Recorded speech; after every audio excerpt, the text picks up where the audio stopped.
అన్నం తినకుండా నిద్రపోకుండా చంద్రబాబు సంక్షేమ పథకాలను తీసుకొని పోయాం. మంత్రిగా ఎంతసేపు పార్టీ కోసం పనిచేసినాం. ఈ రోజు ఇక్కడ మీరు డబ్బులు ఏదైనా ఇచ్చారో ఒప్పుకున్నాం. పొద్దున్నే బూతుల దగ్గరికి వచ్చి తెలుగుదేశం పార్టీ ఏజెంట్లు లేపుతారు, వాళ్ళ ఇళ్ల దగ్గరికి బెదిరిస్తారు. రాత్రికి వచ్చేది జగనే, రేపు రాబోయే కాలంలో ఇంట్లో దగ్గరికి ఆడబిడ్డల దగ్గరికి వచ్చి మీ మొగుళ్ళని చంపేస్తామంటారు. అలాగే వికలాంగులు, వితంతువులు, యువత ఎవరైతే ఈ రోజు ఈ పథకాలకు ఆకర్షితులై తిరుగుతుంటే లోపల వాకిళ్ళు వేసుకొని రిగ్గింగ్ చేసే పరిస్థితి తీసుకొచ్చారు. కాబట్టి ఈ రోజు మేము ఎదుర్కొన్నాం. మేము ఈ రోజు పోయి అడుగుతున్నాం పోలీసులు అయితేనే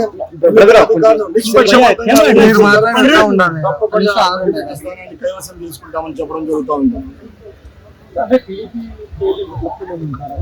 ఎక్కడ లేదండి, తెలుగుదేశం పార్టీ ఏజెంట్లు బాగున్నారు.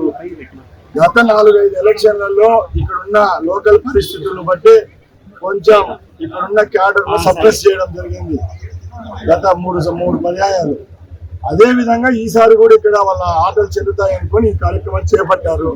ఇప్పుడు ప్రభుత్వం మాదిందని చెప్పి ఎక్కడ అధికార దుర్వినియోగం చేయడం లేదు. ఫిట్ ఫార్ టాట్ అంతే. పొద్దున్నే 9 గంటల వరకు మేము ఎక్కడికి రాలేదు. 9 గంటల నుంచి ఎక్కడ చూసినా కూడా మా వాళ్ళ మీద దుష్ప్రచారణ, వాళ్ళ మీద గలాట చేయడం జరిగింది. కాబట్టి ఈరోజు అడ్డుకోవడం జరిగింది. మేము ఒకటే చెప్తున్నాం, ఓటు మాకు పడుతున్నాయి, గెలుపు మాది. ఎక్కడ భయపడే ప్రసక్తి లేదు. కవ్వింపు చర్యలు చేస్తే ఖబర్దారని జగన్మోహన్ రెడ్డికి మేము ఏమంటారు ఛాలెంజ్ చేస్తున్నా. ఎందుకంటే ఎవడబ్బా చుట్టూ కాదు కడప జిల్లా గడ్డ పైన మేము పుట్టాం. నీకు రౌడీజం తెలిస్తే నీకంటే 10 రౌడీజం తెలిసిన వాళ్ళం. ఈ రోజు ఇక్కడ స్థానిక శాసనసభ్యుడు ఉన్నాడు. ఎక్కడ పోయాడండి? ఈ స్థానం నుంచి నువ్వు రిజైన్ చేసినావు. నువ్వు నీతి నిజాయితీ పరుణం అయితే ఈ రోజున ఇక్కడ జరిగే చూడు, మాట్లాడు.